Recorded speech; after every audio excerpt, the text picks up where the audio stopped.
always been marked by bipartisan support on most measures in the past, the Whitlam and the Hawke and the Keating governments made insensitive cuts into the Department of Veteran Affairs budget. Between the years 1996 and 2007, the coalition government delivered for veterans in many and various meaningful ways. Initiatives included the Gold Card. The government announced on the 27th of April in 1998 the extension of eligibility for the Veterans Gold Card to all World War II veterans, being those who had run the risk of exposed to danger from hostile fire and who were then aged 70 or more. The initiative commenced from the 1st of January 1999, 54 years since the end of World War II. The government estimated that this initiative would provide a gold card to an additional 50,000 veterans at a cost of $508 million over 4 years. The Veterans Home Care was another initiative established by the coalition government in 2001 to provide widows and widowers with low care needs to maintain their homes and to be able to remain in their homes longer. This program provided for services, domestic assistance, personal care, safety-related home and garden maintenance, respite care. Services are allocated on a needs basis to holders of the gold and the white cards. The accreditation of aged care facilities was introduced also by the coalition in support of our veterans who had to use that particular service. The first accreditation had been undertaken and successful by the 1st of January 2001. In 2007-08, the coalition government provided funding of $21 million over 4 years to ensure that veterans with a gold or white repatriation healthcare card could access appropriate healthcare and support services on discharge from hospital, benefiting some 3,500 veterans and war widows a year. In 2001-2002, we reinstated the War Widows Pension to those widows who lost their pensions prior to 1984 on remarriage. War widows and widowers now have an additional 3 months to claim their War Widows Pension after the death of a spouse. In 2007, we provided funding of $57.2 million to make ex gratia payments of $25,000 each to Australians held as prisoners of war in Europe, or their surviving spouses. The coalition provided a similar payment in 2001 for those held by the Japanese and in 2003 for those held by North Korean forces.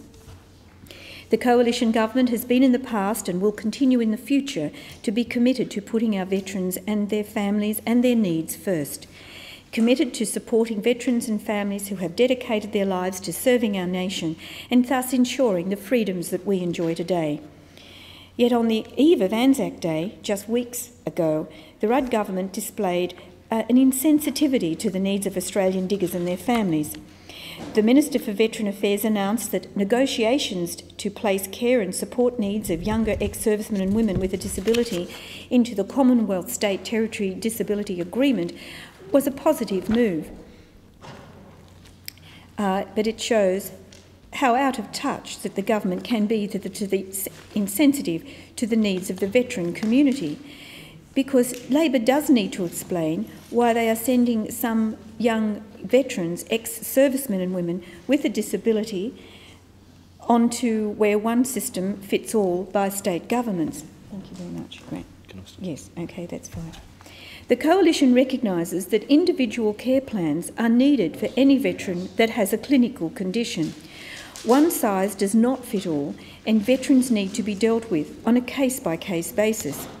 Our veterans have fought under our national flag, and it is the nation's responsibility to care for them, not the state.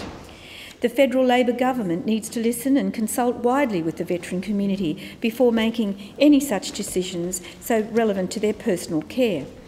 The opposition remains committed to ensuring that veterans' needs are tailored to veterans and are delivered through the Veterans Affairs program and not delivered as part of a general social security and welfare system by state governments.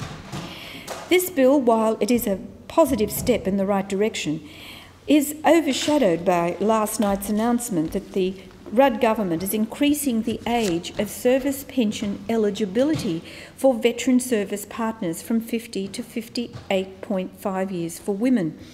And as I said, Mr Acting Deputy Speaker, it seems to be in total conflict with the objectives of this particular bill in making available greater eligibility for people in that position.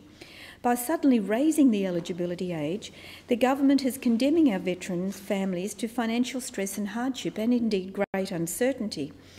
The Rudd government is giving to veterans on one hand through the introduction of this important bill, and taking away with the other by lifting the eligibility age for veteran service partners. And as I said, given the objectives of this bill, it's confusing and difficult to understand why such a measure was actually made and provided for in the current budget.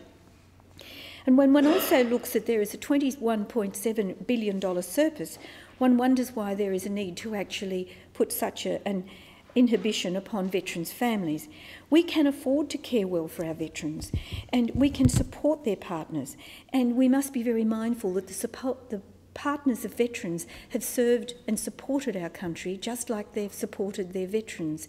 Many of them have raised families while their husbands or partners have been sent overseas, indeed on short notice, and many for months on end.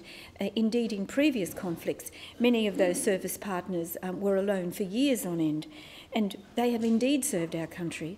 And with a $21.7 billion surplus, it seems mean-spirited to me that we've actually taken away that kind of support for to raise the age of eligibility for veteran service partners from 50 to 58 years for women. Seems to be mean-spirited in the context of the wealth of this nation. We can do better for veterans and their families, and I think with these caveats I do support the bill. However, before I complete, Mr Acting Deputy Speaker, I would like to acknowledge the veterans across Australia who participated only recently in the 40th anniversary of the Battle of Fire Support Base Coral and Balmoral, but also acknowledge all those who actually did take part in that very significant battle in the Vietnam War. Particularly, I acknowledge 1 Ra and 3 Ra, the 3rd Regiment, the 3rd Royal Australian Regiment, are actually in my electorate at Holsworthy. They are known as Old Faithful, which is a wonderful name that they have gained by their reputation for delivering the impossible. And I'm just very proud to have met many of them at the function that was held by the government in the main hall on Monday evening, and I wish to commend and thank them all for the service they have given to their country.